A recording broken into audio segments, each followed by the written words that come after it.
Hello and welcome back to Faithful Fables, the podcast dedicated to exploring the Christian themes in fantasy stories. Now, I was thinking about the show and how I could possibly make it better and easier on this side of things, and then it hit me. You know, this show, it's supposed to be about the themes in the stories. And so I figured, let's focus on what the themes are.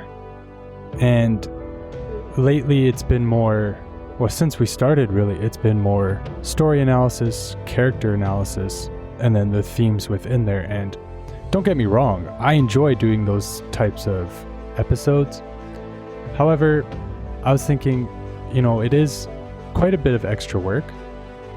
And not that I don't enjoy it, but also just saying every episode like the podcast dedicated to exploring the themes, let's actually focus on that. And so last time we talked about The Horse and His Boy by C.S. Lewis, and today we're going to take a deeper look into the themes within that story.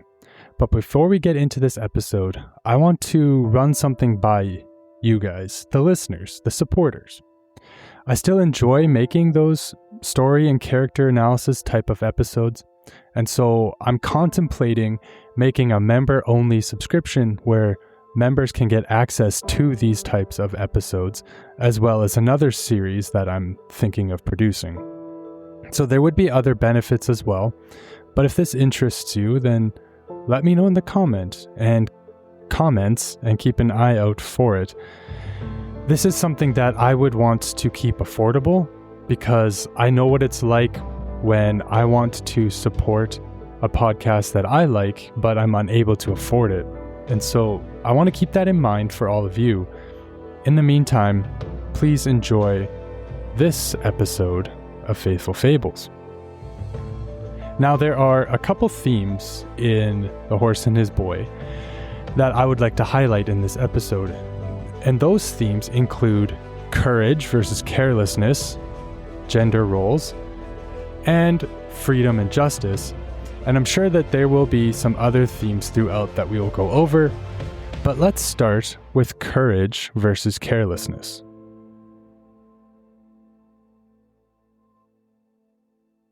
Shasta is a character that has a rough upbringing. He grows up with a man named Arshish who took him in as a baby. Now, Arshish is not kind to Shasta. If Arshish didn't sell enough fish at the market, he would take it out on Shasta and even sometimes beat him. Shasta grows up not trusting adults for various and, I think, obvious reasons. Shasta's adventures in The Horse and His Boy show his growth from just humble beginnings to great acts of courage that he would not normally do. So his first act of courage is when he decides to trust Bree, a talking horse with whom he risks his life, escaping his life with Arshish, to head to Narnia, where they both would be free instead of being sold into slavery. Now, more on that later. Throughout the story, we see Shasta grow in courage, and another example of this is when Shasta is alone in the tombs and is afraid of ghouls, but his courage led to Aslan protecting him at night, keeping him warm and scaring off the jackals. Then, as the cries came nearer and nearer, he began to change his mind. He was just going to run for it when suddenly, between him and the desert, a huge animal bounded into view. The moon was behind it. It looked quite black, and Shasta did not know what it was, except that it had a very big, shaggy head and went on 4 legs. It did not seem to have noticed Shasta, for it suddenly stopped, turned its head toward the desert, and let out a roar which echoed through the tombs and seemed to shake the sand under Shasta's feet.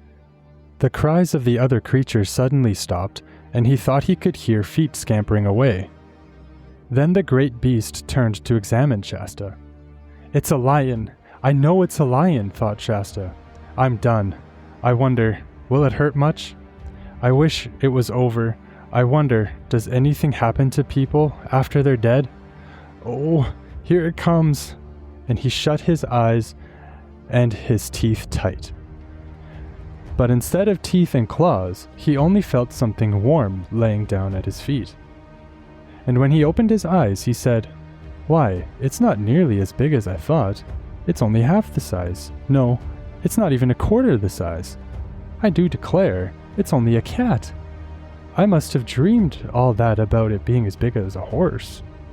And whether he really had been dreaming or not, what was now laying at his feet and staring him out of countenance with its big, green, unwinkling eyes was a cat, though certainly one of the biggest cats he had ever seen.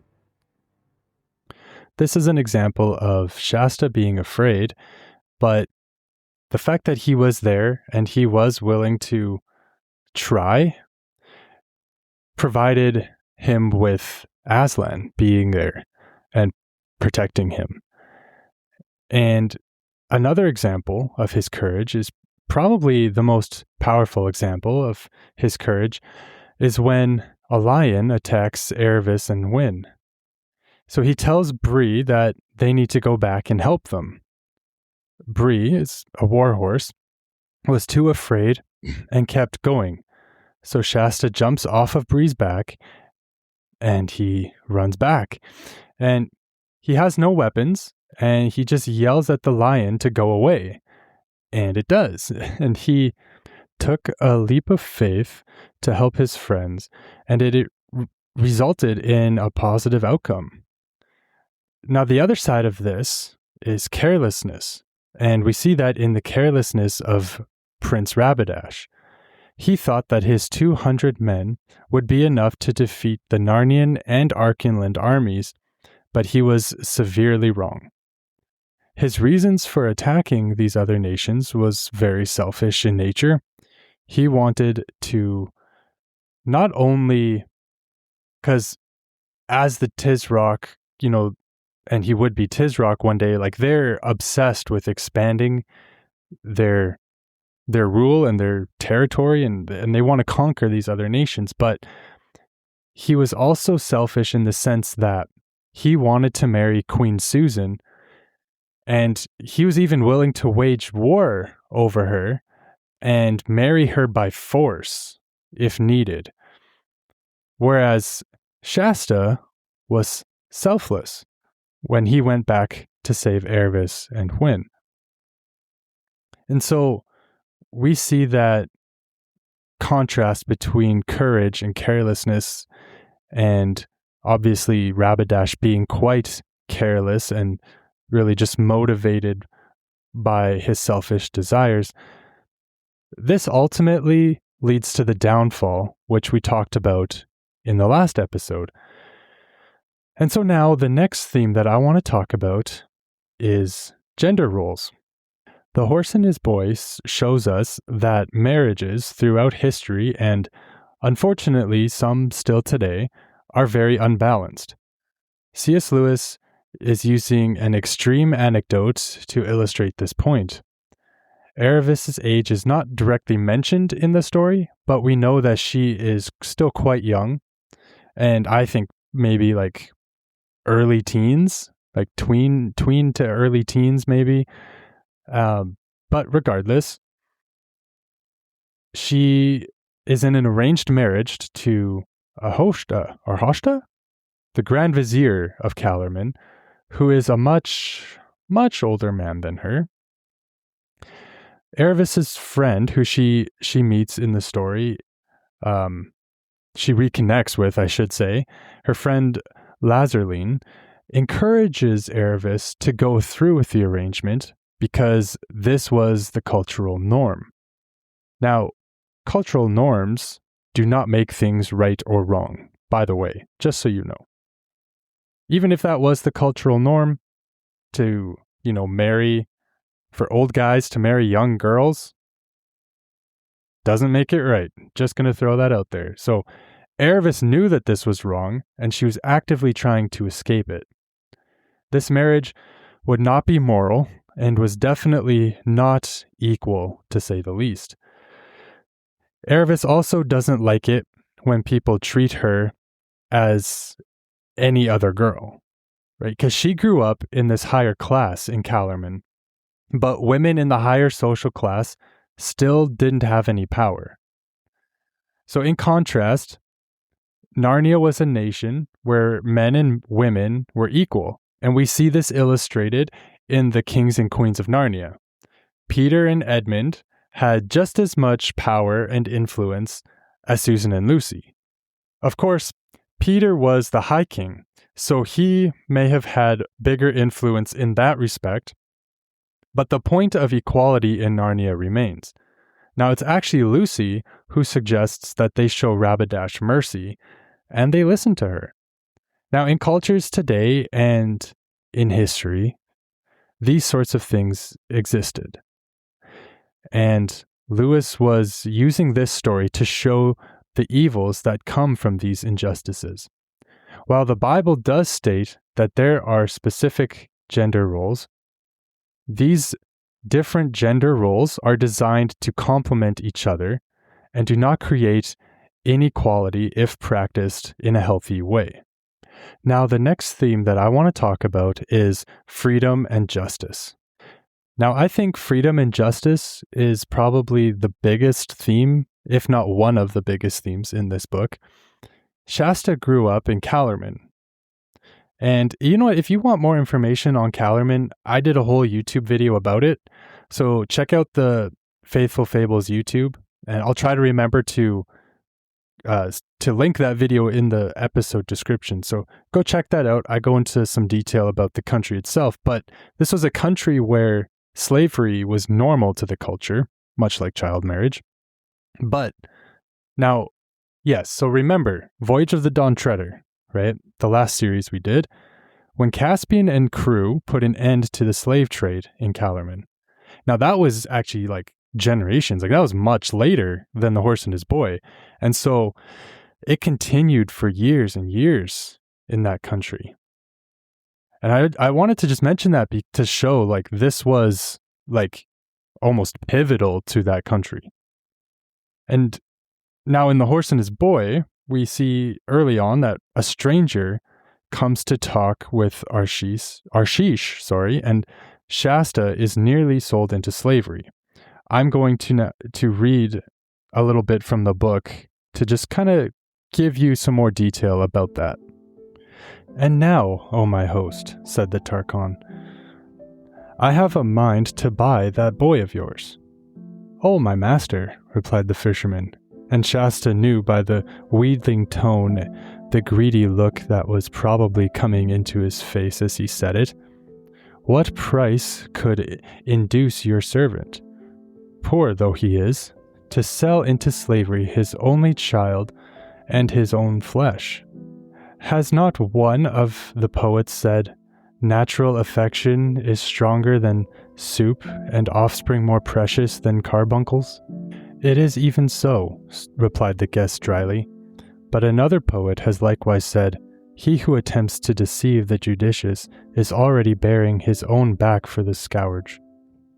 Do not load your aged mouth with falsehoods. This boy is manifestly no son of yours. For your cheek is as dark as mine, but the boy is fair and white, like the accursed but beautiful barbarians who inhabit the remote north." "How well it was said," answered the fisherman, "that swords can be kept off with shields, but the eye of wisdom pierces through every defense. Know then, O my formidable guest, that because of my extreme poverty, I have never married and have no child. But in that same year in which the Tisroc, may he live forever, began his august and beneficent reign, on a night when the moon was at her full, it pleased the gods to deprive me of sleep. Therefore I arose from my bed in this hovel and went forth to the beach to refresh myself with looking upon the water and the moon and breathing in the cool air. And presently I heard a noise as of oars coming to me across the water, and then, as it were, a weak cry. And shortly after, the tide brought to the land a little boat in which there was nothing but a man, lean with extreme hunger and thirst, who seemed to have died, but with a few moments before, for he was still warm, and an empty water skin and a child, still living. Doubtless, said I, these unfortunate times have escaped from the wreck of a great ship, but by the admirable designs of the gods, the elder has starved himself to keep the child alive and has perished in sight of land. Accordingly, remembering how the gods never fail to reward those who befriend the destitute, and being moved by compassion, for your servant is a man of tender heart. Leave out all these idle words in your own praise, interrupted the Tarchon. It is enough to know that you took the child, and have had 10 times the worth of his daily bread out of him in labor, as anyone can see. And now tell me at once what price you put on him, for I am weary with your loquacity. You yourself have wisely said, answered Arshish, that the boy's labor has been to me an inestimable amount. This must be taken into account in fixing the price, for if I sell the boy, I must undoubtedly either buy or hire another to do his work. I'll give you 15 crescents for him, said the Tarchon. 15! Cried Arshish in a voice that was something between a whine and a scream. 15! For the prop of my old age and the delight of my eyes? Do not mock my grey beard, Tarchon, though you be. My price is 70. So Shasta overheard this whole conversation, and this is what sparked his desire to escape.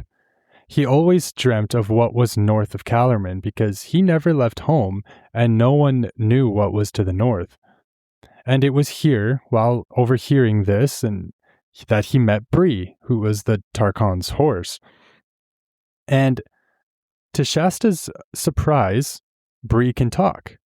Shasta had been thinking that being a slave to someone so important as the Tarchon, that it might actually be a good life, that he'd be taken care of and all of these things, but Bree corrects him and tells him that it wouldn't be. Now the two of them decide to run away together and find Narnia and freedom. Shasta grew up being taught that Narnia was a land filled with barbarians and savages. But as he discovered, it was actually a much freer place than he could have imagined. The reasons for this is because slavery does not exist in Narnia. Even the animals, talking and non-talking, are also free. Talking horses are only ridden in times of war, so there was huge amounts of freedom in Narnia, which is why Shasta, Bree, Ervis, and Wynn are all longing for Narnia and the freedom it brings. Narnia's monarchy is strong, but at the same time, it offers freedom and cares about the subjects in their kingdom.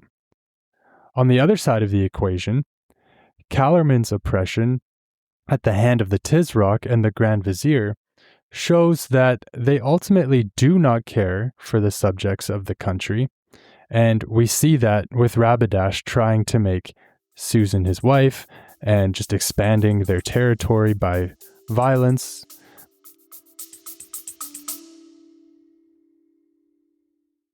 I want to read my Bible daily, but I feel like I never have the time. Free Luma has a solution. Their stylish bracelets have a built-in NFC reader that, when scanned with your smartphone, opens up a web page that provides daily Bible verses in most translations. It also offers an online faith-based community with prayer walls and even mental health support. Available on iPhone and Android, making it accessible anywhere you go with an internet connection. I have my own Free Luma bracelet and I love it. It also makes a great gift. So if you or someone you know would like one, visit freeluma.com and use code STAYFAITHFUL to get 15% off your order.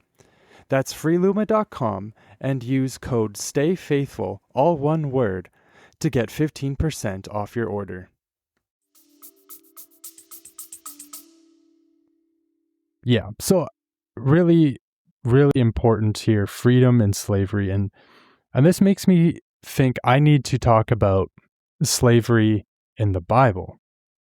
And this can be a touchy subject, controversial maybe.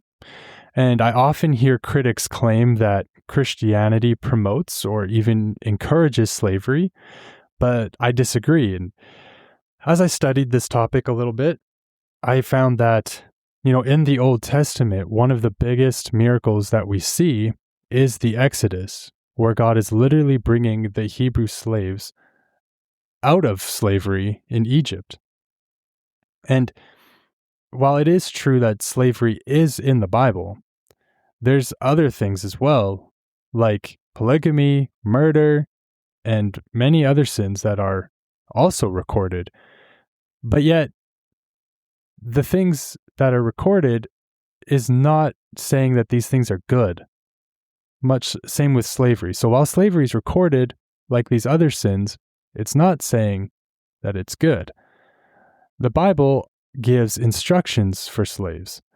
Again, this is not an endorsement of slavery, just like how we are given instructions of what to do when we're persecuted.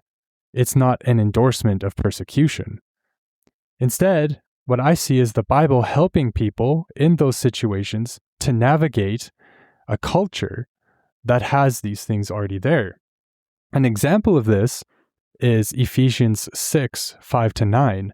That says, "Bondservants, be obedient to those who are your masters according to the flesh, with fear and trembling, in sincerity of heart, as to Christ. Not with eye service as men pleasers, but as bondservants of Christ, doing the will of God from the heart.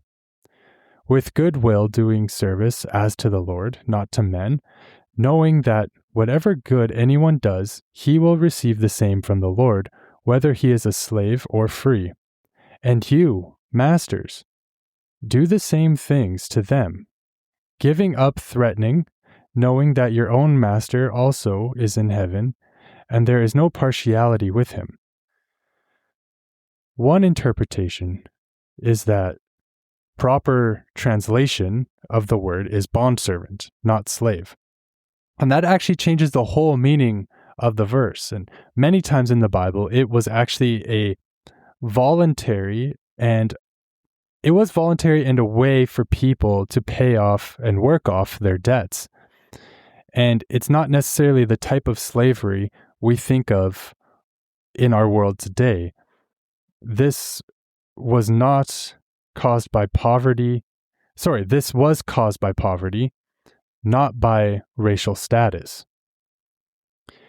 And this indentured servitude, as they call it, was actually only for a certain period of time until the debt was worked off. It was voluntary and often a means of not starving, because as the servants, you would be fed and you would have somewhere to live. So Paul is not outright saying that slavery is wrong, but he undercuts any reason for it to exist at all. Masters needed to do the same to their slaves. And if they do that, then there is no slavery. I think another example of the Bible helping to navigate this is found in Exodus 21, verse 26-27, that says, "If a man strikes the eye of his male or female servant and destroys it, he shall let him go free for the sake of his eye. And if he knocks out the tooth of his male or female servant, he shall let him go free for the sake of his tooth." So if the master were to do some type of permanent harm to the servant would go free as a result. So this actually elevates the rights of those who were servants during that time. And it appears that the Bible is giving protection and elevating the rights for the servants. And that leads me to talk about Deuteronomy 23, verse 15-16, that says, "You shall not give back to his master the slave who escaped from his master to you.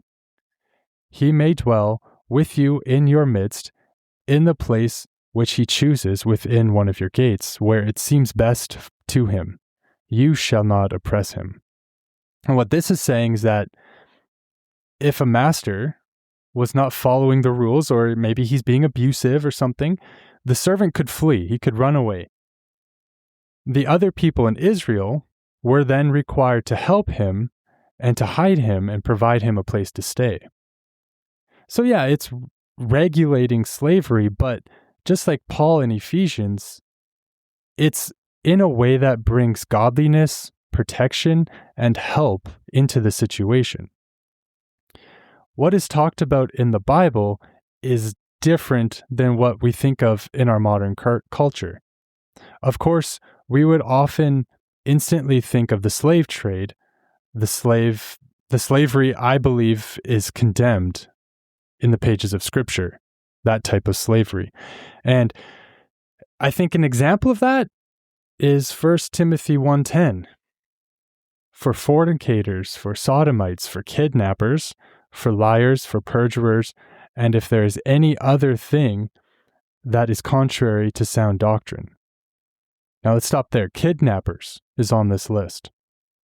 Now this is a word that is implied, like, for the slave trade, because that was part of it, right? You would kidnap, and stuff like that. And so whether it is in the Old Testament or in the New Testament, this is evil, like kidnapping, and Christians should have no part in it. And so I think that right there kind of outlaws that type of slavery to begin with because of that. The Bible throughout is condemning the things that make that kind of slavery exist. You know, the forced elements, the violence, the kidnapping, and it endorses that with God, there is no partiality. Like it says in Acts 17:26, and he has made from one blood every nation of men to dwell on the face of the earth. And you know what? We're all humans. Period. We all come from one blood, made in the image of God, and that gets rid of this idea of racism altogether. And I think this is what C.S. Lewis was likely trying to illustrate with Narnia, that there is no racism, no slavery, just none of that at all. That everyone, from the sons of Adam and the daughters of Eve, to the talking beasts and even to the dumb beasts, are all free creatures because of Aslan. And it is in sharp contrast to what we see in Calormen. And I think part of why C.S. Lewis made Calormen so harsh and I don't know how to say it, I guess, but just that it was so evil is to show that contrast. I think there was other reasons that he used those things. And if you go and watch that video I did on Calormen, you'll kind of get more on that. I think it was, I'll just say it like this, I think it was maybe kind of a polemic against Islam, but I won't get into that too much here. But we see the importance of freedom and just the kind of love and equality that the Bible teaches. And I think that's what we see from Narnia as well. So the next thing that I want to talk about is sovereignty. Now, I'm not going to get too much into this. There's a lot that we could talk about on this topic, and I think later episodes will have that as well. But Aslan, the king of all kings and king over all kingdoms, exemplifies this in the way that he deals with Rabadash. Now, instead of just killing Rabadash, Aslan turns him into a donkey. Now, if Rabadash would learn an important lesson, and we talked about that in the last episode, he would receive mercy. I think not killing him and turning him into a donkey is a sign of mercy in itself. It is also a form of punishment, which is just. Aslan is sovereign by giving Rabadash many chances and letting Rabadash make his own choices. Aslan didn't cause or ordain Rabadash to behave the way he did, but he gave him chance after chance, but Rabadash hardened his heart for so long that he made the choice to continue to reject Aslan and his love. And I think we see that example in scripture with Pharaoh, where God was giving Pharaoh chance after chance to let the Israelites go, but Pharaoh kept rejecting and kept hardening his own heart to the point where God was like, okay, then you go. Then you have that, right? And I think it's the same here with Rabadash. And for me, this is a perfect example of God's sovereignty. Yes, he is ruler over all, and he does what he pleases, but this includes allowing us to make choices for ourselves, and in his sovereignty gives us free will. I think Lewis understood this and once again makes it clear in this illustration with Rabadash. Overall, this story shows us that freedom is required for a just society, and that a lack of freedom leads to injustice. Thank you, everyone, for tuning into this episode of Faithful Fables. You know, it's been 1 year. I forgot to announce that at the beginning of the episode, but this last June 30th was 1 year since I launched Faithful Fables, and I want to just thank everybody for the support. It's been a great year, and let's keep going with another good year. Let's get even better. And just thank you for coming along this journey with me and exploring some of the Christian themes in the Chronicles of Narnia.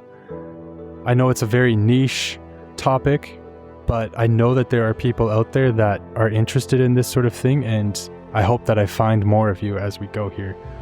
The Horse and His Boy may be a book that is not as popular in this series, but I enjoyed it. I enjoyed it a lot, and as we just saw, there's a lot of lessons that we can learn from a book like this, and that gets me excited to see what's coming next. So let me know what you think about having an option for Faithful Fables membership and with bonus episodes and more. Let me know in the comments what you think about that. Let me know what you think about The Horse and His Boy. Was it a book that you're interested in? Maybe now you want to read or reread. I'm curious to know your thoughts. Just, feel free to leave a comment. And you know what? Until next time, you already know, stay faithful.